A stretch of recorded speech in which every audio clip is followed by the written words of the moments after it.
Sir शाम होते होते कांग्रेस ने पलटी मारी जयराम रमेश के इस पाप से, लेकिन पलटी पूरी तरह से नहीं।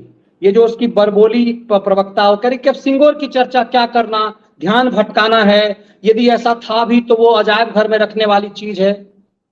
ये नेहरू ने अपने उस विज्ञान में क्यों रख दिया सर इस बात को।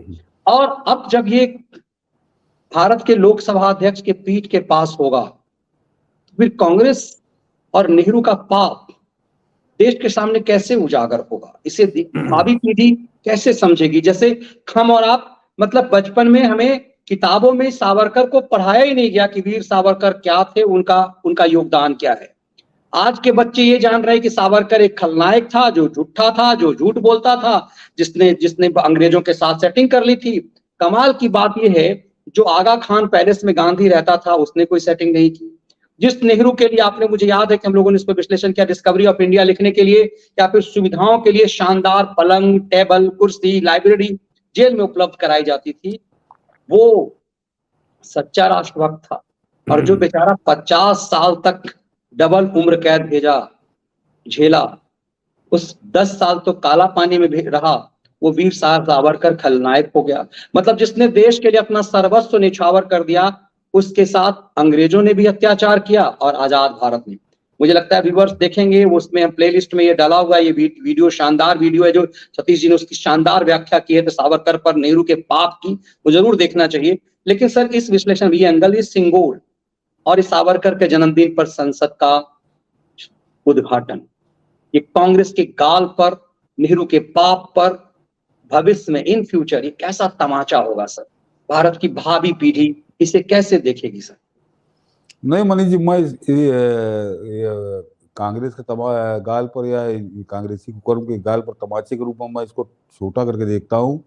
मैं उससे ज्यादा देखता हूँ कि वास्तव में इस भारत की आजादी की लड़ाई के जो महानायक था, उसको वास्तव में महासम्मान दिया है नरेंद्र मोदी ने, बहुत महासम्मान दिया है।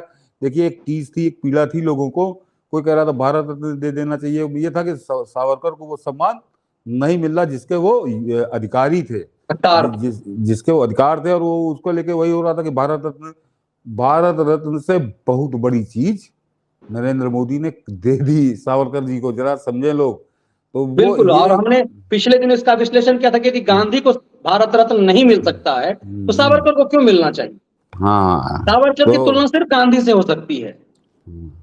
तो वो नरेंद्र मोदी ने इससे बड़ा सम्मान स्वतंत्र भारत में वीर सावरकर को नहीं मिल सकता था, नहीं दिया जा सकता था, जो नरेंद्र मोदी देंगे 28 तारीख को। तो ये जिनको शिकायत थी वो अपनी शिकायत दूर कर ले कि इससे बड़ा कुछ हो ही नहीं सकता था जो सरकार के द्वारा संभव हो, तो वो उन्होंने दे दिया। और जहां तक इनको तमाचा मारने में, तो मैं इनको तमाचा मारने वाली नहीं मनीष जी, दर्शकों से मैं कहूंगा कि जैसे महाभारत या रामायण में आप देखते होंगे कि महाभारत में जिस समय वो भीम निकलते थे या हनुमान जी चलते थे, रामायण में सीरियल में, तो जब वो कदम बढ़ते थे तो उनके पैरों के नीचे राक्षस कुचल जाते थे।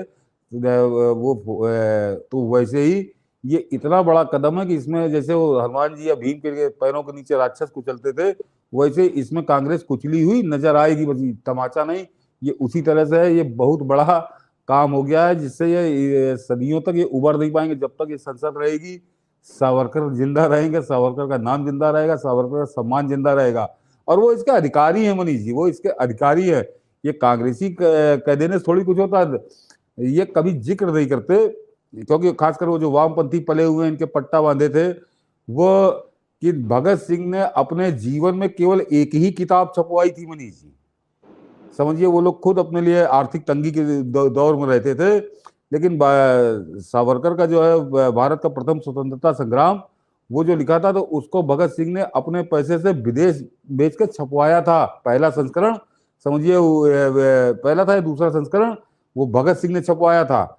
लाला लाजपत राय ने वीर सावरकर के बारे में क्या लिखा है ये जरा पढ़ लीजिए। ये वही लाला लाजपत राय है जो कांग्रेस के राष्ट्रीय अध्यक्ष रहे, और उन्होंने कांग्रेस की भी कलाई खोली है अपनी किताब में, और उसी किताब में उन्होंने वीर सावरकर के बारे में भी लिखा है। तो वो सावरकर को किसी प्रकार के कोई सर्टिफिकेट की जरूरत नहीं है, न पहले कभी थी। लेकिन हाँ, एक आंधी चली इस वामपंथ और कांग्रेस के झूठ की, उस झूठ ने धूल में उनको गुमनाम कर दिया था, एक तरह से परिदृश्य से हटा दिया था।